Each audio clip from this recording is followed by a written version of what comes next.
We'd like to begin this podcast by acknowledging the traditional owners of the land on which we meet today, the Whadjuk Noongar people, and pay our respects to elders past, present and emerging. Here we are, Mel. It's episode 27. Can you believe it? 27. Can't believe it. I wish I was 27. Remember when we turned a teenager and we were all excited? I know, and now we're getting on to 30. Yeah. I guess the best 30th present we could get is that this podcast is no longer alive. You know, that we're done. Wouldn't that be nice? Wouldn't it? If Premier Cook came out and said, it's all done. It's all done. I'm Because signing off on legislation today to say that greyhound racing is being phased out.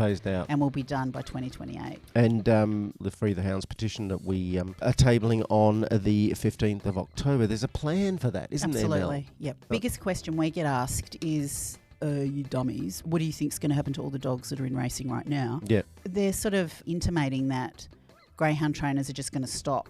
As soon as they hear the word phase out, that they're going to, instead of, sort of coming out of it gently, they're all just going to go, nah, going to throw my bat and ball down on the ground and I'm going home. Yeah. So, I mean, if that's honestly what these people are going to do, then clearly they don't love their dogs. Yeah. They will all work together with government, with rehoming groups, and get the best outcome for everybody. So the problem that a sharp ending might introduce, as bad as that would be far less than continuing this sport, wouldn't it?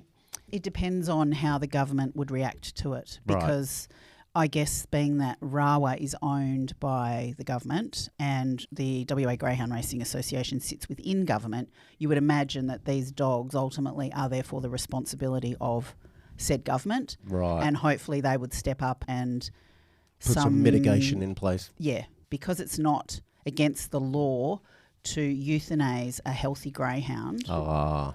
If they all decided, okay, I don't need my license any longer, so therefore I'm not breaking the law, because if they were under license of racing and wagering and they did it, they would be going against the rules of racing. Yeah. But once it stops and they're no longer a trainer or registered within racing and wagering, they can, under legislation, it's okay for them to go and kill all their dogs. Oh dear. So that is where we're over a barrel. But would the Labor government allow that to occur? Right. I would certainly hope not. Right. And Free the Hounds would advocate for a phased transition that would mitigate all of these things. Well, we hope so. But again, that still isn't going to stop each of these individuals from saying, okay, I'm going to hang in there for another 3 years until my dogs are taken care of. Yeah. There is always the possibility that these trainers will do it in order to try and make the government change their minds. They will say, okay, I'm going to kill my dogs. I don't care whether we've got to phase out over 10 years. I want to finish now. If I'm no longer going to be able to race my greyhounds, where do I take them? Right. What's your thoughts on how to address that? Well, a greyhound welfare unit needs to be set up prior to any phase out within the legislation needs to occur. Yep. Any dogs coming in from the East Coast needs to have stopped. Also, the breeding of greyhounds needs to end for racing as a, So there's a lot of planning that wouldn't be needed. Oh, absolutely. Yeah. Absolutely. Okay. And if you want to know how that all works, if you're keen, if you're interested, if you care, go back to episode 13 and the petition is very much explained. And it's a very thorough petition. Yeah. It's very well thought through. We get a bit of pushback now and then from pro racers that we're living in a fantasy world where you can end sport. But actually, if you do it in a thoughtful, careful way, it can be done. Absolutely. And we can be rid of this. And we still have the breed. Because apparently that's another thing. There won't be greyhounds anymore. Well, they were around a long time before. Thousands of years, I believe, Mel. Wagering was a thing. Yeah. Yeah. Yeah, and instead of survive, they'll thrive. Yeah.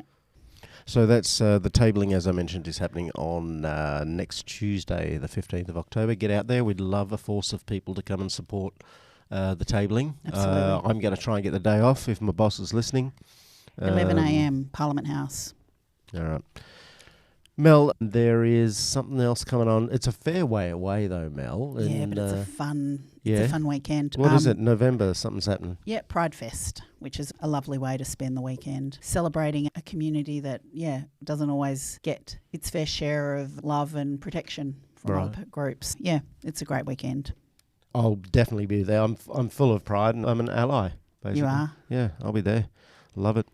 I think that's about it that's going on, Mel. That is. Yeah? Yep. All right, I'm very excited about our next guest. Susan Yuen is with us today. I hope I got the pronunciation right. Regardless, she's extraordinary. Sue is a human and animal physiotherapist. Now, I didn't even know there was such a thing as animal physiotherapist, so I'm super keen to discover what that means. And Sue actually established Physio for Pets herself, which provides treatment and care for all pets, not just the beloved greyhounds.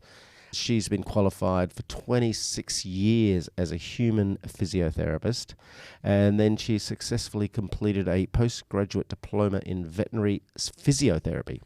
So she's moved from the one creature to an even more important creature. That's right. I was going to say, I bet the animals are much nicer to work with. So big shout out to Sue's practice, Physio for Pets in Bibra Lake.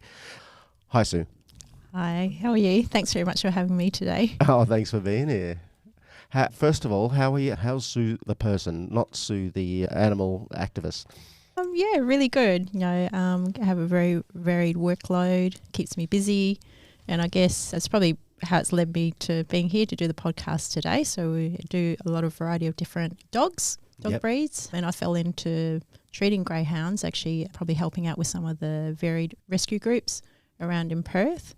Yep. So that's how I got to know a few of you guys and how it's brought me to here today. I'm very glad that it's brought you here. Yeah, me too. Can I rewind a little bit though and just ask you, how did you become an animal physio? What inspired you and what was the sort of path that led you to the idea of animal physiotherapy? Yeah, so it's actually a very roundabout story. So when I was finishing school, I really wanted to become a vet, but unfortunately didn't get the grades. So I was a bit devastated with that. So I did a roundabout study way. I firstly started off with my first degree, which was just a Bachelor of Science at UWA, and looking at other medical professions, I went, nah, that's not really for me because I wasn't very good at physics, so that sort of flunked out that way.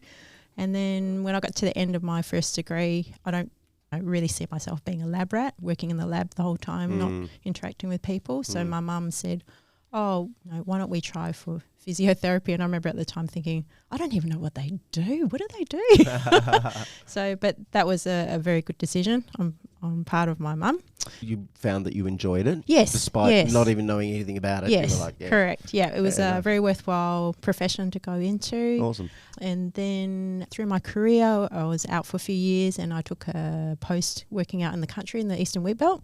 And my boss, we were having lunch and we started talking about horses and she said, come over for a ride. So I went, yeah, sure. And she brings out her mare and we start riding, and that was really cool. And she was actually the one that said, hey, why don't you do equine physiotherapy? And I was like, is there such a thing? Really? Oh, that's a good idea. So, I went and had a look around, and at the time there was actually nothing in Australia. So that's actually why I've got a certificate in equine sports massage, because I started off doing a short course at TAFE just to learn to massage horses, and then started having access to this course, which is the Masters of Veterinary Physiotherapy, and that's run out of the University of Liverpool over in the UK. Yeah, so they were the only university that offered external studies, but it's become a lot more, it's picking up a lot more momentum now. Right. So we've actually had probably 2 or 3 girls qualify after me. Yep. So in Perth, which is fantastic. Yep. You got a little community here now. Yeah, that's starting nice. to have a few more, and that's how I fell into the role of doing supervision as well. So I've been out for about 7 years doing this full time, just doing small animals. And then it's really nice to have another cohort of students that have qualified to go, hey, okay, come aboard and go to the other side. Wow. And it seems you have a particular interest now in greyhounds. When did that spark? It was very early on, first 2 years of working. And then I think we had a couple of clients that came through with greyhounds with corns, and that wasn't even covered in our university course. And I remember sitting there shaking my head going, okay, what is this thing? And how does it happen? And what do we do about it? Like, how do we treat this? And I wasn't really happy with what was on the market at the time, because I have a very inquisitive brain. I'm always going, why does something occur? It doesn't occur just for no reason. And I couldn't really work out why this particular issue was occurring. So it actually stumbled on it by accident. So having seen quite a few greyhounds now, often freshly off the track, but also also when they've been adopted into pet homes, there seems to be a very common scenario with the type of injuries that they sustain when they come off the track, going to rescue and then going to adopted home. Sadly, majority of the hounds that go into pet homes, people don't realise that they're actually in a lot of pain as a result from their old injuries from the track, which is the reason why they're retired in the first place. Okay, so what do you say? Are you saying that actually some of these injuries and pain they're experiencing might not be as evident, might not be as obvious? Correct. Okay. Yes. So the way I always educate the public is greyhounds, if they come off the track, they come off for a reason. So they're either number one, too slow. Yep. Okay, so not viable to make money. Yep. The other scenario is often from quite serious injury. Okay, so if they sustain a serious injury, they can't really race that fast then, and that's actually why they're surrendered. Unfortunately, you know, how they express pain and their behaviour and everything when they go into pet home, most people may not necessarily be aware of the fact that they are very sore. I'm really glad you brought that up, Sue, because a part of what I've discovered about greyhounds is their beautiful, kind, receptive nature. They're not whingy dogs, aren't they? They won't complain a lot. So that ties in a little bit with what you're saying, is that you might bring a dog in and they're not going to let you know in any big way that they're carrying something from their past. Correct. And so that's something to really keep in mind for... Yes, yeah. I always find there's two groups of greyhounds. So there's either the really shut down ones, they're quite introverted. We can maybe look at it that way. And then the other group, which is we call the screamers, which you probably guys have all come across, where you just look at them and they go, oh my God. The scream of death, is that the scream of death? Yes, I've learnt that very quickly. So you get these two categories. But I guess the other scenario is most of the general public think that dogs express pain the same way that people do. Yeah. Yeah. Yeah. Okay. And they expect the dogs to be either quite very vocal about it, so whingy, whiny, barky, that sort of thing, holding up the legs, something really obvious that a human would do to show that they're uncomfortable. But animals are, by nature, it's not in their best interest to show pain because they won't survive in the wild. Oh, right. Okay, so hence that's why... Evolutionarily, they're programmed to give the impression that they're okay because otherwise they'll be vulnerable to other... You would get picked off, yeah. A lot of the common... remarks we get from owners is they'll say their dogs are really stoic, they're hiding their pain, they deliberately don't show it. But a dog, their brain doesn't work in the way of that they're that advanced cognitively that they would go, oh, deliberately hide my pain. They just go, I'm not going to go for a walk. I need to rest a bit more. Subtle. Yeah, I won't jump hints. in the car anymore. I won't jump out of the car. I won't run. I have to stop a little bit more frequently when I go for a walk. So they're all the little triggers. Watch out for those things. Yeah, they're all the little triggers that maybe greyhound owners could take note of. And they're often the things that often, I guess, that's what brings clients in to see me because they'll say, they're just being difficult. Something's different. Yeah, something's changed. They're not quite right. In your opinion, working with all animals, what does racing, this thing that we put these gorgeous creatures through, what does it do to a greyhound's body? It does expose them to a series of different types of injuries. One of them is, yes, they have to run on a circular track rather than a straight track. Okay, so my joke is really, greyhounds are fantastic at running in a straight line, but outside of that, they're terrible. They're hopeless because they're quite klutzy, as you all know. Aren't they? Right? Yeah. Number two, they have to actually start from a stationary start and generate up to speeds up to 50 to 60 kilometres an hour, which is just about as fast as you're driving your car. They also, much as it's a sandy track, it's also very unstable as well. So the way I look at it, it's not like we're running on turf or anything like that. So deep sand, uneven. And they are, as you know, they're a little bit clumsy. And then we've got speed involved, and then we've got lots of dogs, and then we've got an unstable surface. So all those factors triggered together do make them a lot more susceptible to certain types of injury on the track. And often worse so if they have a collision with another dog or they have a fall themselves. So some of the common injuries that I see, they will sprain ligaments within their shoulder. And that's often something that's not picked up very well because you can't see it on an x-ray. You actually have to test it manually. Right. Wrists or carapaces injuries are very common because when you generate speed, they have to hyperextend their wrists when they're running. Okay, so these areas do wear out a lot quicker and develop a lot of arthritis. They can also damage the ligaments actually in their carapaces as well. Can I ask you a question on that? Because a lot of the pushback we get from pro racers again is that these creatures love to run. Greyhounds love to run. I've always thought that there's a difference between having a frolic and a run in the park and that kind of running where you've got that prey drive going, the lure's there, you're filled with adrenaline or whatever it is. And when you mention that hyperextension that occurs, I imagine that wouldn't occur if you're taking your dog for a little frolic in the park. Would that be fair enough to say? That happens when you're on a track and you're really bolting.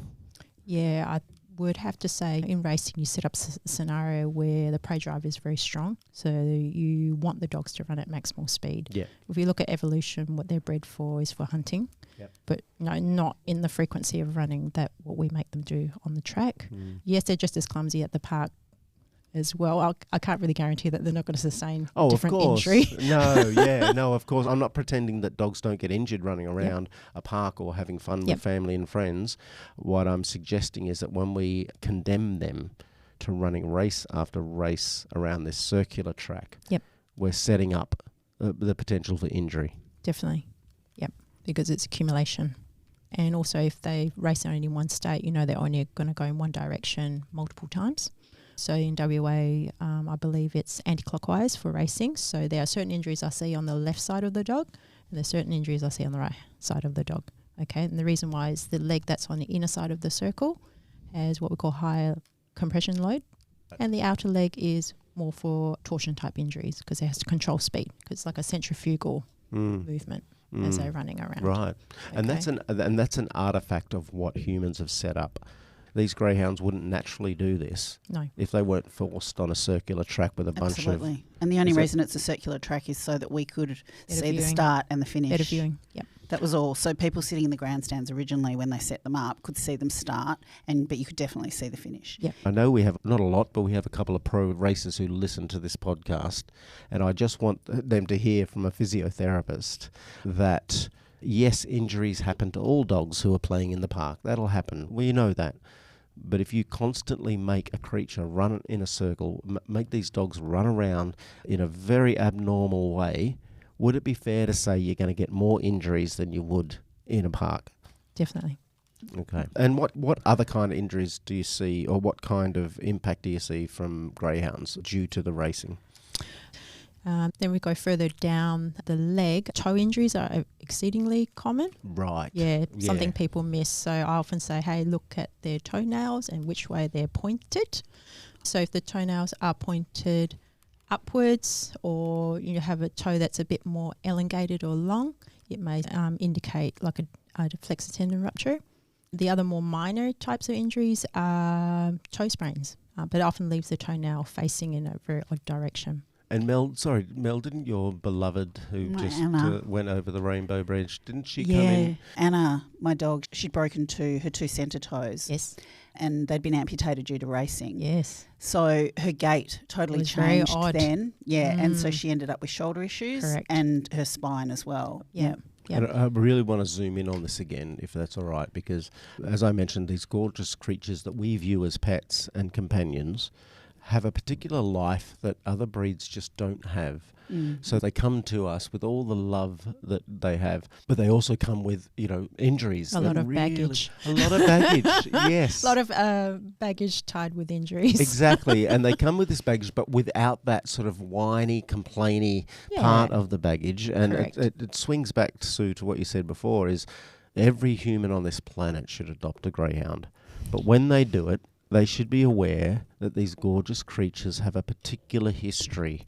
Yes. And just remember that they are ex-performance animals. So they're like ex-athletes. They will always have injuries. The only ones that maybe they've been on the track like 4 times and very lucky to exit out of that. That's the only time I've seen them not injury-ridden.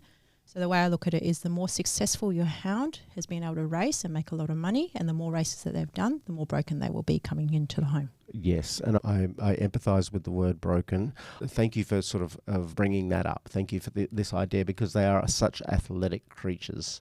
And I just want to draw a distinction between, athletes who make consensual decisions and these gorgeous creatures who make non-consensual decisions so that we can make money off them.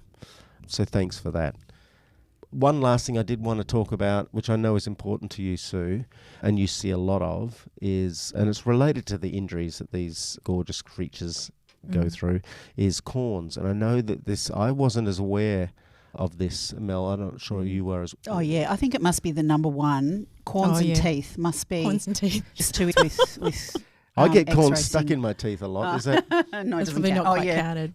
So the reason why we're sort of linking, we're talking about common injuries, and sorry, got a bit sidetracked again, is that a lot of these injuries lead to an underlying level of pain in the dogs. And as was outlined before, they can be quite stoic, or they can sort of compensate in certain ways to manage their pain when they come into a pet home.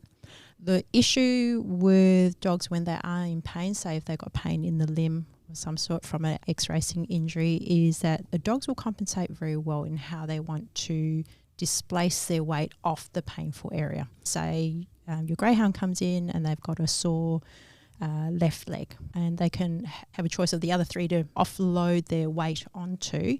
Then they can go, okay, my left leg's sore, so I can put most of the weight over to the other leg, the right side, or they can displace the weight from their back legs to the front leg. The issue with greyhounds compared to other dog breeds is they're pretty special. They've got special pads in that they have less fat pad in their paw pads.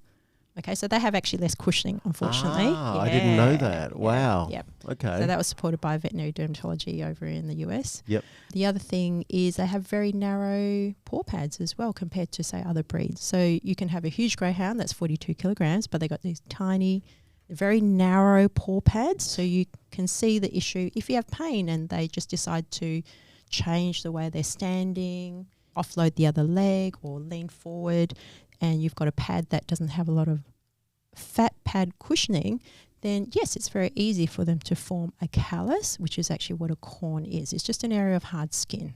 The focus in the general public is people are too fixated on the actual corn as the cause of pain itself in the foot or the limb, but they need to step back and think, okay, why does the corn form? Why is there an area of callus? It tells you a story of what the dog's doing. The paw pad that has the corn just tells you, oh, the dog's putting loads of weight onto that particular leg, and that might be a front leg or back leg. And then you have to think, if they're doing that, what are they compensating for? Where are they offloading the weight off? Okay, so say if it's, again, left hind limb problem, you may get a corn on the right hind limb. Or you may get a corn in the two front forelimbs as a result of, depending on how severe the pain has been, how long it's been there, how severe the injury they had coming off the track. I love the way that you frame this is telling you a story. Correct. Let's not focus on the symptom here. Yeah. Let's focus on what does this symptom represent. That's quite insightful. Yeah, because if you were a person, so say if you come in with a sore knee and it's on your left-hand side, and you're going to walk weird because you've only got two legs, so you're always going to put the weight over to the right leg. And eventually over time, over weeks or months, you'll get a callus on your right foot. You go to your GP and you go, hey, your GP may look at you and go, oh, yes, you've got this callus or corn on your right foot. Your GP automatically does not do things like what we do in the animal world, which is amputate your toe off because you're probably going to punch his lights out. You're not going to cut the tendon in that right foot, because even if you do that to try and get rid of the callus or the corn, if you don't fix the original cause of pain, which is in the left knee, okay, that corn will come back. This is a very new theory. I've tested this out for quite a number of years. We've been quite correct. So when we sort out these common X-race injuries that these dogs have, the corn does reduce, and if we're super lucky, the corn will go away because we can then get the dog comfortable enough to stand properly and offload the leg that actually had the corn. Right. Okay, so what scares me is that the focus has been the corn, we have to surgically hull it out, we have to soak it with pads, we have to put booties on, and these dogs are still hobbling along in agony. Because you're not getting to... You're not addressing the root cause of the problem. The root cause of the problem. That's extraordinary. Wow. Yeah, it's and very, this very is something simple. that you looked into yourself and developed, or... Yeah, I sort of worked it out by accident. Yeah, Actual right. fact, we had a X-race. It was a very much older greyhound. This hound had very severe corns and they had been holed multiple times.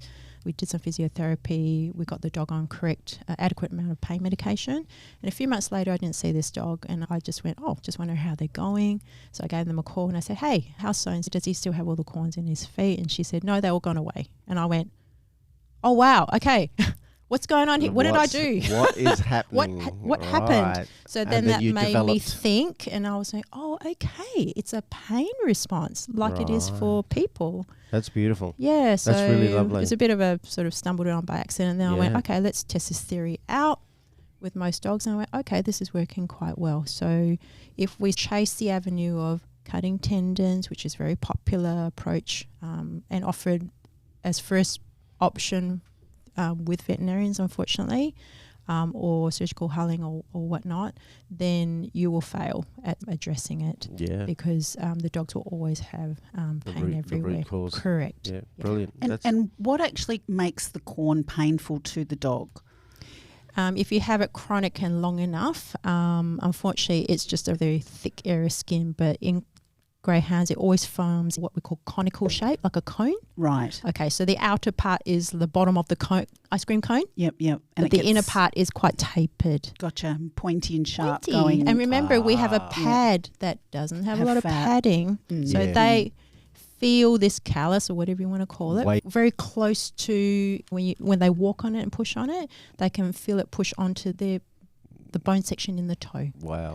But if you compare that to a Labrador paw pad, which is like huge, they can disperse their weight much easier. But if you've got 40 kilos dispersed on a tiny, I call it like an elephant walking on a pair of stilettos. That's a really nice analogy. Tiny feet, big body. Yep. And I guess they were bred for that because, not bred, but part of their genetics is they're fast creatures. And I know if you want a fast motorbike, you get a little small tiny wheel. You don't get big fat wheels. They're for cruisers. You get thin wheels for fast motorbikes. And so they've got thin little pads for fast dogs. And that's going to be, you have been so interesting. Because they sort of have longer feet, don't they? Very long, very skinny. Yeah. If you turned it over, I've got a really nice photo on one of my webinars, and it's a big fat Labrador pad, which is about the same size as my hand, and then we've got greyhound paw pad, which is the size of like two of my fingers in comparison, with the same mass on top. Because that doesn't change. Yeah, that doesn't change. Yeah. And that again speaks to perhaps why we shouldn't race these dogs, because we're talking about an athletic creature that isn't made for running that intensely on these poor little tiny paws.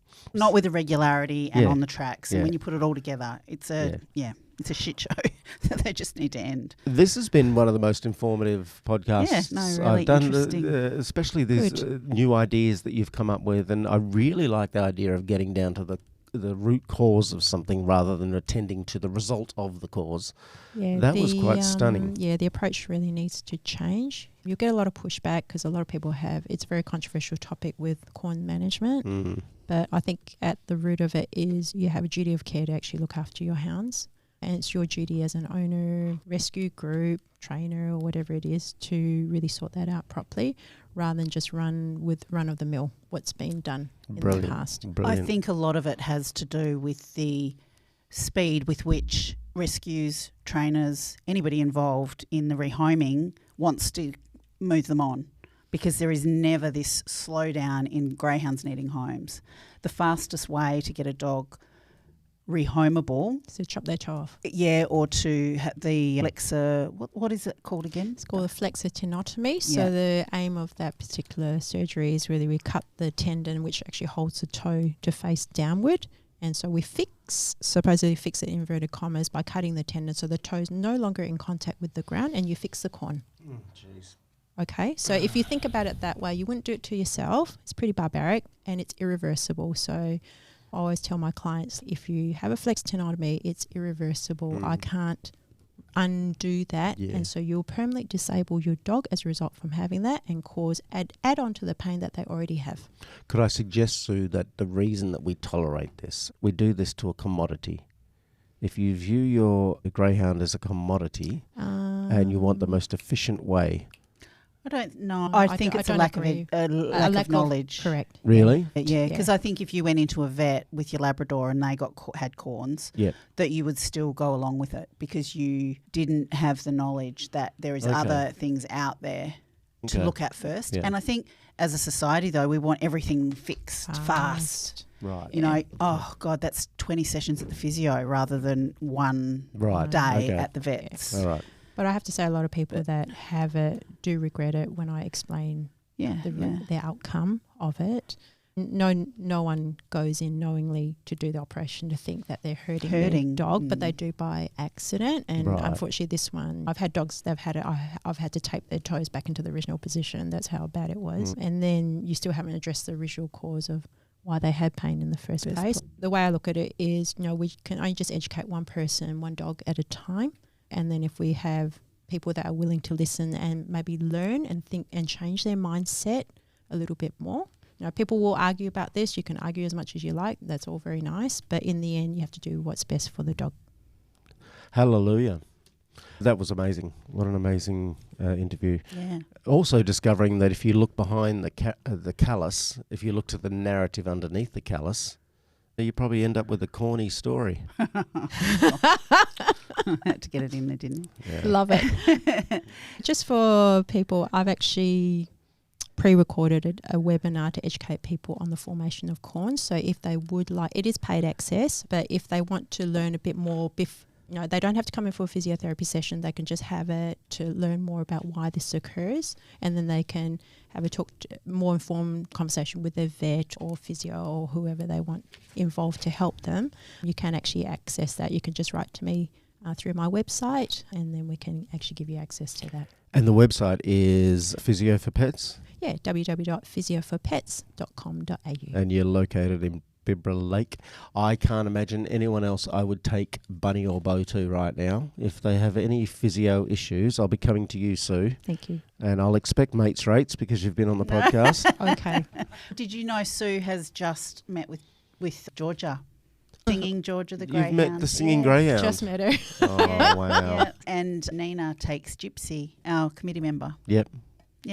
So, Wow. yeah. It's a lovely little community, isn't it, that we're forming? It is. And you, Sue, are now a member of the Talking Couch Potatoes Yes. community.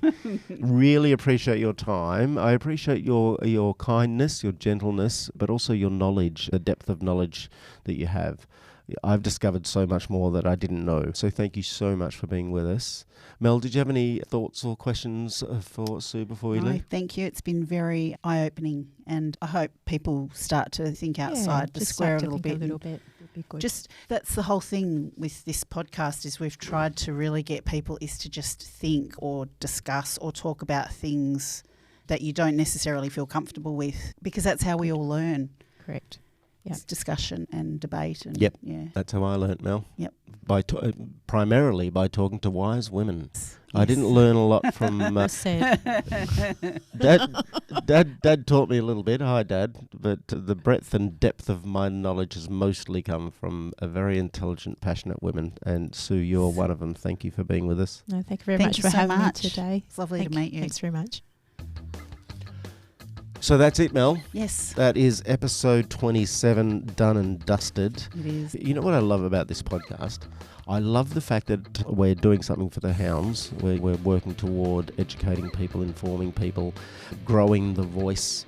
But what I also love is I learn so much. Yeah, no, it's fun when it's really interesting, isn't I it? thought I knew everything until I started this podcast.